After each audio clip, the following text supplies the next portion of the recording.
How are you all, welcome back to my channel. My name is Navneet Kaur and जैसे कि आपको पता है कि हमारी 100 मोस्ट एक्सपेक्टेड MCQ सीरीज़ चल रही है for NT UGC net exam 2020 paper 2 commerce के लिए। सो गाइज़, ये मैं सीरीज़ आपके लिए लेकर आई हूँ जिसमें मैं आपसे 100 मोस्ट एक्सपेक्टेड क्वेश्चंस डिस्कस करूँगी पेपर 2 कॉमर्स के। And these questions are totally based on actual paper pattern. बिल्कुल जैसे रियल एग्जाम में क्वेश्चंस आते हैं, बिल्कुल वैसे ही क्वेश्चंस आपको इस सीरीज़ में देखने को मिलेंगे, जिन्हें आप प्रैक्टिस करके अपनी प्रिपरेशन को और भी ज़्यादा अच्छा कर सकते हैं। Fine, so guys, this video is part 7 of this series. तो हम हर वीडियो में 10 क्वेश्चंस को डिस्कस करते हुए चल रहे हैं, ठीक है। सो गाइज, ये सारे क्वेश्चंस मैंने खुद फ्रेम किए हैं जो बिल्कुल आपको मिलेंगे based on actual paper pattern. So in questions को प्रैक्टिस करने से क्या होगा कि आपकी प्रिपरेशन और भी ज़्यादा अच्छी हो जाएगी एज वेल एज आप एग्जाम रेडी हो जाएंगे। फाइन, सो गाइज, इन क्वेश्चंस को आप सबसे पहले खुद से सॉल्व करने की ट्राई करना। बिल्कुल जैसे रियल एग्जाम में आप क्वेश्चंस को सॉल्व करते हैं, बिल्कुल वैसे ही आप पहले खुद सॉल्व करने की ट्राई करना, खुद अपने आप को एसेस करना एंड देन उसके बाद यहाँ पर आप सोल्यूशंस देखना, ठीक है। तो हम यहाँ पर सिंपली क्वेश्चंस को डिस्कस करते हुए चलेंगे। So without any further delay let's get started. So question number 61, given below are two statements, one is assertion and the other is reason. So आपको यहाँ पर टू स्टेटमेंट्स गिवन है, assertion and reason. So guys, paper में भी आपको ऐसे ही questions देखने को मिलेंगे, एक असर्शन होगा एंड एक रीजन होगा एंड फिर आपको नीचे 4 ऑप्शंस गिवन होंगे जिनमें से आपको करेक्ट ऑप्शन चूज करना है। सो गाइस, असर्शन रीजन वाले जो क्वेश्चंस होते हैं, ये क्वेश्चंस स्टूडेंट्स की जो कंसेप्चुअल क्लैरिटी है उसको टेस्ट करने के लिए क्वेश्चंस पूछे जाते हैं। तो यहाँ पर आपके कॉन्सेप्ट्स कितने क्लियर हैं ये टेस्ट किया जाता है। तो इन क्वेश्चंस को सॉल्व कैसे करना होता है, आपको simply first of all assertion जो कि स्टेटमेंट गिवन है आपको फाइंड आउट करना होता है कि ये ट्रू है या नहीं, एंड फिर रीज़न जो गिवन है वो आपको फाइंड आउट करना होता है कि ट्रू है या नहीं। अगर दोनों ही ट्रू हैं तो क्या रीज़न असर्शन को करेक्टली एक्सप्लेन कर रहा है या नहीं, ये आपको फाइंड आउट करना होता है एंड फिर आपको यहाँ से 4 ऑप्शंस चूज़ करने होते हैं। फाइन, सो देखते हैं इस क्वेश्चन में आपको क्या गिवन है। Assertion is sales promotion does not include advertisement, personal selling and publicity. So कह रहे हैं कि सेल्स प्रमोशन में advertisement, personal selling and publicity include नहीं होते। And reason is sales promotion activities aim at supplementing and coordinating personal selling and advertising. तो sales promotion activities जो है वो पर्सनल सेलिंग और एडवर्टाइजिंग को सप्लीमेंट करने का काम करती हैं, ठीक है। सो आपको फाइंड आउट करना है कि क्या ये स्टेटमेंट्स ट्रू है या नहीं। तो देखो, first of all guys, this question is from unit 8 which is marketing management, ठीक है। तो यूनिट 8 से आपका ये क्वेश्चन है। तो टॉपिक क्या है यहाँ पर, सेल्स प्रमोशन का। तो असर्शन में कह रहे हैं कि sales promotion does not include advertising, personal selling and publicity. So this statement is true because sales promotion जो है वो इनसे सेपरेट है एक्टिविटी, वो एक प्रमोशनल एक्टिविटी का पार्ट है। कोई भी बिजनेस प्रमोशन करना चाहता है अपने प्रोडक्ट्स की तो वो एडवर्टीजमेंट, पर्सनल सेलिंग और पब्लिसिटी के साथ साथ सेल्स प्रमोशन भी करता है। तो सेल्स प्रमोशन क्या है, सेपरेट है, इसके अंदर एडवर्टाइजिंग, पर्सनल सेलिंग या पब्लिसिटी इंक्लूड नहीं होते, ठीक है। Reason is sales promotion activities aim at supplementing and coordinating personal selling and advertising. तो ये कह रहे हैं कि जो सेल्स प्रमोशन एक्टिविटीज़ होती हैं वो सप्लीमेंट करती हैं एडवर्टाइजिंग को as well as personal selling activities. तो ये बिल्कुल सही है कि एडवर्टाइजिंग जब आप करते हो वो तो नेसेसरी है, गुड्स को प्रमोट करने के लिए एडवर्टाइजिंग करना ज़रूरी है, बट सेल्स प्रमोशन एक्टिविटीज़ उसको और भी सप्लीमेंट करती हैं। मीन्स आपकी एडवर्टाइजिंग के साथ साथ जब आप कूपन्स वगैरह निकालते हो या फिर डिस्काउंट ऑफर्स चलाते हो, एक्सचेंज ऑफर्स चलाते हो, तो वो आपकी एडवर्टाइजिंग को और भी ज़्यादा सप्लीमेंट करती हैं। मीन्स आपके प्रोडक्ट की सेल्स को इंक्रीज़ करने का काम करती हैं, ठीक है। तो सेल्स प्रमोशन एक्टिविटीज़ क्या है, सप्लीमेंट करती हैं personal selling as well as advertising activities. तो रीज़न भी क्या है, ट्रू। अब आपको देखना है कि रीज़न असर्शन को करेक्टली एक्सप्लेन कर रहा है या नहीं कर रहा। तो रीज़न कह रहे हैं कि सेल्स प्रमोशन एक्टिविटी सप्लीमेंट करती हैं एंड इसलिए फिर वो सेल्स प्रमोशन जो है वो उसके अंदर इंक्लूड नहीं होते advertising, personal selling and publicity, right. So यहाँ पर रीज़न जो है वो असर्शन को करेक्टली एक्सप्लेन कर रहा है। So that is why the correct option here is option number 1, that is both A and R are true and R is the correct explanation of A. Fine, so option number 1 is correct here. Next question is, which of the following statements is not correct about bureaucratic management? So यहाँ पर bureaucratic management के regarding statements given है। यहाँ पर आपको identify करना है कि इनमें से कौन सी स्टेटमेंट करेक्ट नहीं है, मीन्स इनकरेक्ट स्टेटमेंट है, ठीक है। एंड उनको आइडेंटिफाई करने के बाद आपको फिर यहाँ से करेक्ट ऑप्शन चूज़ करना है। सो guys this question is from the unit business management and HRM। सो ये टॉपिक आपका बिजनेस मैनेजमेंट सब्जेक्ट से है, ठीक है। तो ब्यूरोक्रेटिक मैनेजमेंट क्या है? Bureaucratic approach to management. काफ़ी सारी अप्रोचेज़ हैं मैनेजमेंट की, तो ये वाली कौन सी अप्रोच है? Classical approach. Apart from bureaucratic approach to management हमारे पास 2 और अप्रोचेज़ होती हैं, वो कौन सी हैं? Scientific management approach and administrative, ठीक है। तो यहाँ पर आपको ब्यूरोक्रेटिक अप्रोच से रिलेटेड स्टेटमेंट्स गिवन है। सो देखते हैं यहाँ पर क्या क्या गिवन है हमें। First, it was propounded by Henri Fayol. तो bureaucratic approach to management Henri Fayol ने propound की थी। So this statement is incorrect because ये किसने दी थी? मैक्स वेबर ने। Fine. Next is it assumes that strict rules should be framed in order to achieve efficiency in the organisation. ये कह रहे हैं कि ब्यूरोक्रेटिक मैनेजमेंट जो है वो एज्यूम करती है कि स्ट्रिक्ट रूल्स बनाए जाने चाहिए ताकि ऑर्गेनाइजेशन में एफिशिएंसी को अचीव किया जा सके। सो this statement is correct because bureaucratic management strict rules के ऊपर फोकस करती है एफिशिएंसी को अचीव करने के लिए। Next is it focuses on the specialisation of work. So this statement is also correct because bureaucratic approach to management में work को डिवाइड किया जाता है एंड उस डिवीजन ऑफ वर्क की वजह से स्पेशलाइजेशन आती है, ठीक है। Last is it do consider personal relations between the employees. तो this statement is incorrect because bureaucratic approach to management में एम्प्लॉयज़ के पर्सनल रिलेशंस को टोटली इग्नोर किया जाता है। बिल्कुल जो भी काम होता है फॉर्मली तरीके से होता है, पर्सनल रिलेशंस को बिल्कुल इग्नोर किया जाता है। So last statement is incorrect. So आपको फाइंड आउट क्या करना था? Statements which are not correct, ठीक है। तो आपको ध्यान से पढ़ना है कि क्वेश्चन में पूछा क्या गया है। तो इनकरेक्ट स्टेटमेंट कौन कौन सी है? Statement A and statement D. So A and D कहाँ पर ऑप्शन में है? Option number 4, that is only A and D. So correct option is option number 4. Fine. Next question is, which of the following ITR forms need to be filed in case of individuals or HUFs being partners in firms or carrying out any business or profession under any proprietorship? So this question is related to income tax return forms. So this question is from the unit 10, that is income tax and corporate tax planning, ठीक है। सो ये question वहाँ से है। So guys ITR forms का topic काफ़ी important है, इसके ऊपर एग्जाम में डेफिनेटली क्वेश्चन आ सकता है। एंड इसके अलावा भी क्या क्या इंपॉर्टेंट टॉपिक्स बनते हैं यूनिट वाइज मैंने आपके साथ डिस्कस किए हैं हर एक वीडियो में, ठीक है। सभी यूनिट्स को लेके इंपॉर्टेंट टॉपिक्स डिस्कस किए हैं आपके साथ मैंने सेपरेट वीडियोस में, तो वो आप जाकर देख सकते हैं। पूरी प्लेलिस्ट आपको मिल जाएगी, डिस्क्रिप्शन बॉक्स में लिंक मिल जाएगा, एज वेल एज आप आई बटन पर क्लिक करके भी देख सकते हैं। फाइन। सो देखते हैं इस क्वेश्चन में क्या है कि ITR फॉर्म इनमें से कौन सा है जो इंडिविजुअल्स और HUFs जो कि फर्म के पार्टनर है या फिर जिन्होंने अपना कोई बिजनेस और प्रोफेशन स्टार्ट किया है उन्हें फाइल करना होता है। सो यहाँ पर आपको ऑप्शंस गिवन है, आपको करेक्ट ऑप्शन फाइंड आउट करना है। सो गाइज यहाँ पर कोई भी इंडिविजुअल या HUF जो कि फर्म का पार्टनर है एंड वो कोई अपना बिजनेस या फिर प्रोफेशन भी चला रहे हैं, उससे जो उनको इनकम होती है तो उस केस में उन्हें ITR 3 फाइल करना होता है, ठीक है। ITR 1 और 2 के अंदर बिजनेस इनकम नहीं आती, मींस जो बिजनेस इनकम अर्न कर रहे हैं इंडिविजुअल्स और HUFs उनके लिए ITR 1 और 2 नहीं है। वहाँ पर सैलरी की इनकम या फिर हाउस प्रॉपर्टी की इनकम या फिर अदर सोर्सेज से जो इनकम हो रही है वो आती है। ITR 4 में बिजनेस इनकम आती है as well as presumptive income आती है ITR 4 के अंदर, और यहाँ पर इंडिविजुअल्स HUF के अलावा पार्टनरशिप फर्म्स भी इस रिटर्न को फाइल करते हैं, ठीक है। तो हमारे क्वेश्चन के अकॉर्डिंग हमारा जो आंसर बनता है वो क्या है? Income tax return 3।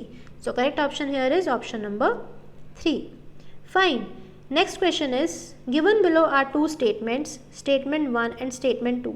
सो आपको यहाँ पर 2 स्टेटमेंट्स गिवन है एंड उसके बाद आपको यहाँ से करेक्ट ऑप्शन चूज़ करना है, ठीक है। तो आपको फाइंड आउट करना है कि इन स्टेटमेंट्स में से कौन सी करेक्ट है और कौन सी इनकरेक्ट, एंड देन फिर आपको यहाँ से करेक्ट ऑप्शन चूज़ करना है। सो गाइज पेपर में भी आपको ऐसे क्वेश्चंस आ सकते हैं जहाँ पर आपको स्टेटमेंट्स दे दी जाएंगे ना, आपको फिर आइडेंटिफाई करना होगा कि करेक्ट स्टेटमेंट कौन सी है, ठीक है। सो देखते हैं यहाँ पर क्या गिवन है। Statement 1 is differentiated marketing is more of a consumer oriented strategy. Second, undifferentiated marketing is also called as market aggregation strategy. So this question is from the unit 8, that is marketing management. तो वहाँ से आपका ये question है, ठीक है। तो statement 1 कह रहे हैं कि डिफरेंशिएटेड मार्केटिंग जो है वो एक कंज्यूमर ओरिएंटेड स्ट्रैटेजी है। तो देखो डिफरेंशिएटेड मार्केटिंग में क्या होता है, ये वो स्ट्रैटेजी होती है जहाँ पे कोई भी मार्केटर जो है वो अपनी पूरी मार्केट को डिफरेंट कैटेगरीज में डिवाइड कर देता है, ठीक है, सेगमेंट कर देता है, और फिर सेगमेंट करने के बाद वो हर कैटेगरी के कस्टमर्स के ऊपर फोकस करता है। तो इट मीन्स क्या है, वो मार्केट को डिफ्रेंशिएट क्यों करता है, मार्केट को डिवाइड क्यों करता है, ताकि वो डिफरेंट कैटेगरीज के कस्टमर्स की नीड्स को ठीक से सेटिस्फाई कर सके, ठीक है। सो उन्हीं के अकॉर्डिंग वो उनको प्रोडक्ट प्रोवाइड करवा सके। वो किसी भी बेसिस के ऊपर मार्केट को डिवाइड कर सकता है, be it on the basis of gender, be it on the basis of age, be it on the basis of family income, ठीक है।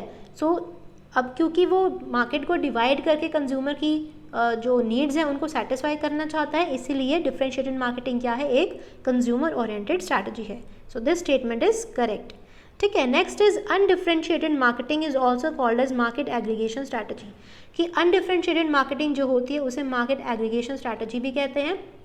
क्योंकि देखो अनडिफरेंशिएटेड मार्केटिंग में क्या होता है, आप अपनी पूरी मार्केट को डिफरेंशिएट नहीं करते, आप पूरी मार्केट को एक सिंगल मार्केट लेकर चलते हो एंड सभी टाइप के कस्टमर्स के लिए आप सिंगल प्रोडक्ट प्रोवाइड करवाते हो, ठीक है। मीन्स आप पूरी मार्केट को एग्रीगेट बेसिस पे लेकर चलते हो, तो उसके लिए आप एक ही प्रोडक्ट प्रोवाइड करवाते हो। जैसे कि सपोज कोका कोला कंपनी है, ठीक है, उसने अपने कस्टमर्स को किसी भी बेसिस पे डिवाइड नहीं किया, वो सभी के लिए same type of product provide करवाती है, विच इज़ जो उसका स्टैंडर्ड बॉटल है कोका कोला, बिल्कुल वही, कोई भी उसने किसी भी बेसिस पे अपनी मार्केट को सेगमेंट नहीं किया हुआ, ठीक है। सो इट मीन्स क्या है, अनडिफरेंशिएटेड मार्केटिंग को आप मार्केट एग्रीगेशन स्ट्रैटेजी भी कह सकते हैं।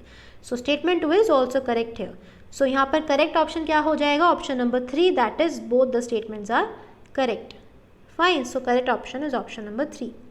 Next question is match list 1 with list 2। So this is a matching question. तो इस तरह से मैचिंग क्वेश्चन भी आपको एग्जाम में देखने को मिल सकते हैं, लिस्ट 1 एंड लिस्ट 2। तो आपको लिस्ट 1 को मैच करना होगा लिस्ट 2 के साथ एंड देन फिर आपको फर्दर ऑप्शंस गिवन होंगे जिनमें से आपको करेक्ट ऑप्शन चूज करना है। सो देखते हैं यहाँ पर क्या गिवन है। लिस्ट 1 में आपको क्या क्या गिवन है, economic environment, demographic environment, political environment and socio cultural environment. यहाँ पर लिस्ट 2 में कुछ स्टेटमेंट्स गिवन है, आपको हर एक इन्वायरमेंट के साथ करेक्ट स्टेटमेंट को मैच करना है। So this question is from the unit 1 that is business environment and international business.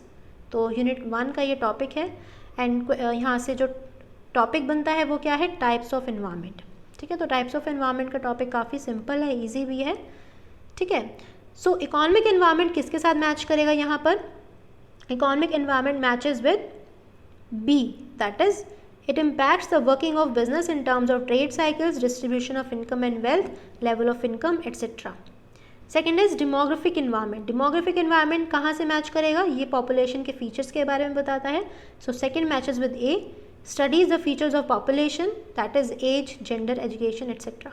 So paper में अगर आपको चारों पॉइंट्स नहीं आते, कुछ ही पॉइंट्स आते हैं, तो अगर जो पॉइंट्स आपको आते हैं वही आप यहाँ ऑप्शंस में ढूंढो।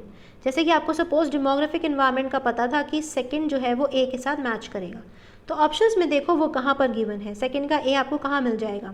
आप देख सकते हो यहाँ पर 2 ऑप्शंस में आपको सेकंड के साथ ए गिवन है, option 1 and option 4। It means in दोनों में से ही आपका करेक्ट आंसर होना चाहिए। तो फिर अब बाकी देखो कि बाकी जो है वो कौन से करेक्ट हो सकते हैं एंड फिर यहाँ से आप आइडेंटिफाई करो कि 1 और 4 में से कौन सा करेक्ट ऑप्शन होगा, ठीक है। इकोनॉमिक एनवायरनमेंट किसके साथ मैच करता है, बी के साथ, 1 मैचेस विद बी। तो 1 के साथ बी किस ऑप्शन में है, ऑप्शन 4 में। इट मीन्स आपका करेक्ट ऑप्शन कौन सा होना चाहिए, ऑप्शन 4। अब बाकी जो थर्ड और फोर्थ स्टेटमेंट्स हैं उन्हें भी आप एक बार चेक कर लो, क्रॉस चेक कर लेना चाहिए बिल्कुल, आप ताकि श्योर हो जाओ कि करेक्ट ऑप्शन यही है, ठीक है। पॉलिटिकल एनवायरनमेंट क्या होना चाहिए, consist of relationship with other countries, defence and military policy etcetera. तो थर्ड मैचेस विद सी, वो कहाँ पर है, 4th में, yes. Last is socio cultural environment, तो वो किसके साथ मैच होना चाहिए, includes factors such as religion, custom, tradition, caste system etcetera. तो 4th मैचेस विद डी। तो यहाँ पर आपको फिर 4th मैचेस विद डी कहाँ मिल रहा है, ऑप्शन 4 में। It means option 4 is correct है। फाइन, सो एग्जाम में आप इस तरह से मैचिंग क्वेश्चंस को सॉल्व कर सकते हैं। जब आपको 4 पॉइंट्स जो यहाँ पर गिवन है, अगर आपको सारे पॉइंट्स नहीं आते तो आप इस तरह से क्वेश्चंस को सॉल्व कर सकते हैं। Fine, next is which of the following approaches says that decision about proportion of debt and equity is irrelevant in the determination of total value of a firm। Means एक firm की value को determine करने के लिए date और equity का क्या proportion है, इस बात से कोई फ़र्क नहीं पड़ता। इनमें से कौन सी अप्रोच ऐसा कहती है, तो आपको यहाँ से आइडेंटिफाई करना है। So this question is from the unit business finance, तो वहाँ से आपका ये क्वेश्चन है। सो ये जो क्वेश्चन है आपका बेसिकली किसके ऊपर बेस्ड है, कैपिटल स्ट्रक्चर थ्योरी के ऊपर। तो कैपिटल स्ट्रक्चर थ्योरीज काफ़ी इंपॉर्टेंट टॉपिक है, इनमें से आपको क्वेश्चन डेफिनेटली एग्जाम में देखने को मिल जाएगा। थ्योरीज के ऊपर हमेशा ही पूछा जाता है, तो आपको ये टॉपिक बिल्कुल स्किप नहीं करना।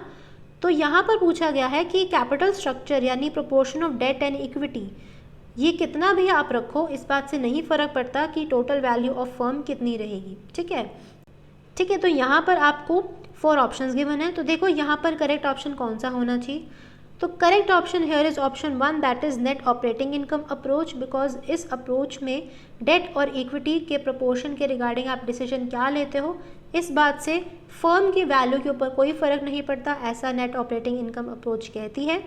ट्रेडिशनल अप्रोच बताती है कि डेट और इक्विटी का प्रोपोर्शन रेलेवेंट है फर्म की टोटल वैल्यू को डिटर्मिन करने में।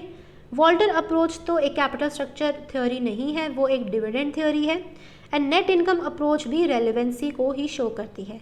ठीक है, सो correct option here is option number 1, that is net operating income approach. Fine, next is question number 67.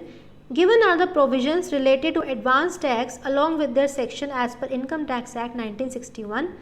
So यहाँ पर आपको प्रोविजंस गिवन है एडवांस टैक्स से रिलेटेड एंड उनके साथ उनके रेलेवेंट सेक्शंस गिवन है। ठीक है, यहाँ पर आपको क्या करना है, आइडेंटिफाई द करेक्ट स्टेटमेंट। तो आपको यहाँ से करेक्ट आइडेंटिफाई करना है कि करेक्ट प्रोविज़न के साथ करेक्ट सेक्शन दिया हुआ है या नहीं। फिर नीचे से आपको यहाँ पर 4 ऑप्शंस में से करेक्ट ऑप्शन चूज़ करना है। ठीक है, so this question is from the unit income tax and corporate tax planning. ठीक है, सो काफ़ी इंपॉर्टेंट टॉपिक है एडवांस टैक्स का, तो आपको बिल्कुल स्किप नहीं करना है। एंड उसमें भी सेक्शंस बहुत इंपॉर्टेंट है, तो आपको सेक्शंस इग्नोर नहीं करने जब भी आप इनकम टैक्स यूनिट की प्रिपरेशन करने बैठेंगे तो। ठीक है, तो ऐसे ही यहाँ पर आपको सेक्शंस के ऊपर ये क्वेश्चन है। सो देखते हैं यहाँ पर क्या क्या स्टेटमेंट्स हैं। First is section 207 liability for payment of advance tax. So this statement is correct because 207 section में एडवांस टैक्स की लाइबिलिटी के रिगार्डिंग प्रोविजन मेंशन्ड है। Second is section 211 installment of advance tax. So this statement is also correct because advance tax की installment के regarding जो provision है वो section 211 के अंदर mentioned है कि कितनी installments देनी है, installment की due dates क्या हैं। ठीक है, next is section 234B interest for deferment of the advance tax. So this statement is incorrect because 234B के अंदर interest for deferment of advance tax के बारे में प्रोविज़न नहीं है, बल्कि वहाँ पर प्रोविज़न है interest for default in payment of advance tax. Means अगर आप एडवांस टैक्स की पेमेंट करने में डिफ़ॉल्ट करते हैं तो कितना इंटरेस्ट बनेगा उसके रिगार्डिंग प्रोविज़न है गिवन। तो third is incorrect. And last is section 234C interest for default in payment of advance tax. So this is also incorrect because 234C section में आपको डिफरमेंट के रिगार्डिंग प्रोविज़न मेंशन है कि अगर आप advance tax की instalment पे करने में डिले करते हैं तो उस पर आपको कितना इंटरेस्ट देना पड़ेगा वो मेंशन है। सो फोर्थ इज ऑल्सो इनकरेक्ट। सो यहाँ पर आपको आइडेंटिफाई क्या करना था, करेक्ट स्टेटमेंट। ठीक है, करेक्ट कौन कौन सी हैं, ए एंड बी। ऑप्शन में कहाँ का आपको ए एंड बी गिवन है, option 1, that is only A and B. So correct option here is option number 1। Fine, next is Which of the following statements is correct about Indian accounting standards? तो यहाँ पर आपको Indian accounting standards के regarding statement given है, आपको यहाँ से correct option choose करना है। ठीक है, आपको फिर आइडेंटिफाई करना है कि इन स्टेटमेंट्स में से करेक्ट स्टेटमेंट कौन सी है। तो इंडियन अकाउंटिंग स्टैंडर्ड्स का टॉपिक किस यूनिट से आया है, unit 2, that is accounting and auditing. ठीक है, तो अकाउंटिंग टॉपिक से आपका ये अकाउंटिंग सब्जेक्ट से आपका ये टॉपिक है इंडियन अकाउंटिंग स्टैंडर्ड्स का। तो देखते हैं यहाँ पर क्या क्या स्टेटमेंट्स गिवन है। First is Indian accounting standards are issued under the supervision of accounting standards board. तो इंडियन अकाउंटिंग स्टैंडर्ड्स को अकाउंटिंग स्टैंडर्ड बोर्ड इशू करता है, दिस स्टेटमेंट इज करेक्ट। ये बोर्ड जो है, ये कमेटी जो है बनाई गई थी अंडर ICAI, तो वो ये अकाउंटिंग स्टैंडर्ड्स इशू करता है, मतलब उसने इशू किए हैं।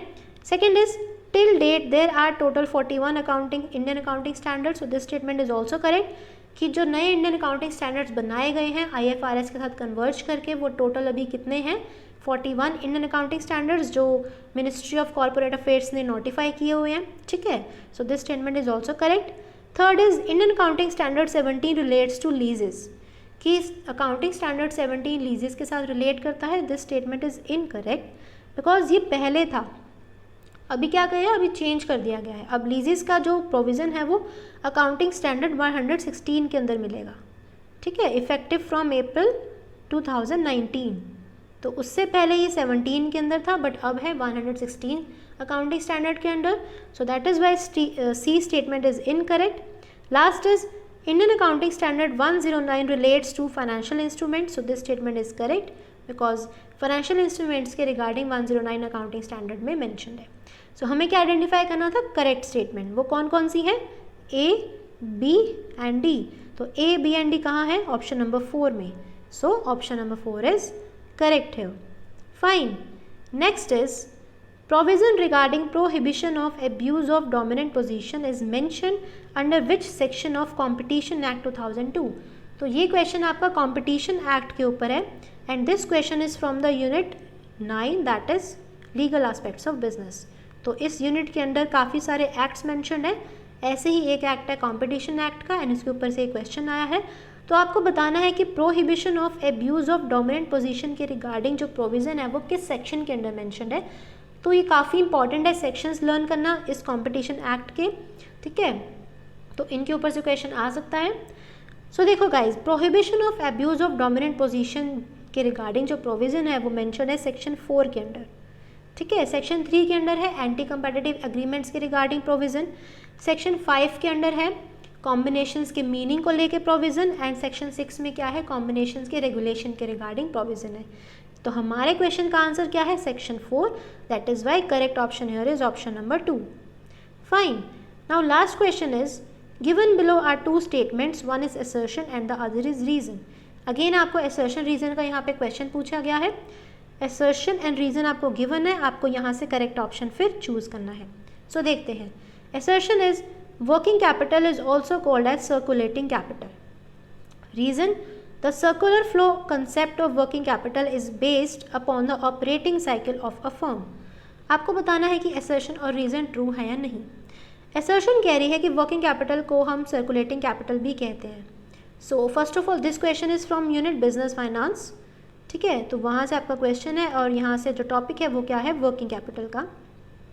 तो वर्किंग कैपिटल को सर्कुलेटिंग कैपिटल भी कहते हैं, it is true, because working capital एक सर्कुलेटिंग कैपिटल होती है। मींस इस कैपिटल को आप जब आप कैश से स्टार्ट करते हैं तो ये कैश आपका, इससे आप फर्दर रॉ मटेरियल परचेज करते हैं, देन रॉ मटेरियल से आप फिर फिनिश गुड्स बनाते हैं, फिनिश गुड्स को जब मार्केट में सेल करते हैं देन उससे आपको कैश रियलाइज होता है, फिर कैश से आप फर्दर रॉ मटेरियल परचेज करते हैं। तो इस तरह से ये क्या है, ये वर्किंग कैपिटल जो आपकी सर्कुलेट करती रहती है, ठीक है। So that is why working capital is also called as circulating capital. So assertion is true. Reason is circular flow concept of working capital is based upon operating cycle of a firm. तो means हम working capital के जो circular flow concept की बात करते हैं, जैसे मैंने अभी बताया कि वर्किंग कैपिटल का जो कॉन्सेप्ट है वो सर्कुलर फ्लो है, मीन्स सर्कुलर मोशन में वर्किंग कैपिटल रिवॉल्व करती रहती है। तो वो किसके ऊपर बेस्ड है, ऑपरेटिंग साइकिल के ऊपर। तो कंपनी की जो ऑपरेटिंग साइकिल है वो यही होती है कि कब कैश से वापस कैश में कन्वर्ट होंगे, ठीक है। So it means reason is also true. तो अब देखते हैं कि रीज़न असर्शन को करेक्टली एक्सप्लेन कर रहा है या नहीं कर रहा। रीज़न कह रहा है कि वर्किंग कैपिटल का सर्कुलर फ्लो कॉन्सेप्ट है वो ऑपरेटिंग साइकिल के ऊपर बेस्ड है और इसीलिए हम वर्किंग कैपिटल को सर्कुलेटिंग कैपिटल भी कहते हैं। सो ये ट्रू है, बिकॉज सर्कुलेटिंग कैपिटल क्यों कहते हैं, क्योंकि वो ऑपरेटिंग साइकिल के ऊपर बेस्ड होती है, ठीक है। So reason is correctly explaining assertion, that is why correct option here is option number 1, that is both A and R true and R is the correct explanation of A. Fine guys, so guys this is all for today's video, जिसमें मैंने आपसे further 10 questions discuss किए। I hope आपको ये series अच्छी लग रही है, यूजफुल लग रही है। If yes, then don't forget to share it with your friends and also for more such useful and informative videos don't forget to subscribe to my channel. So I'll meet you in the next video with next 10 questions. Till then, keep learning and thank you so much.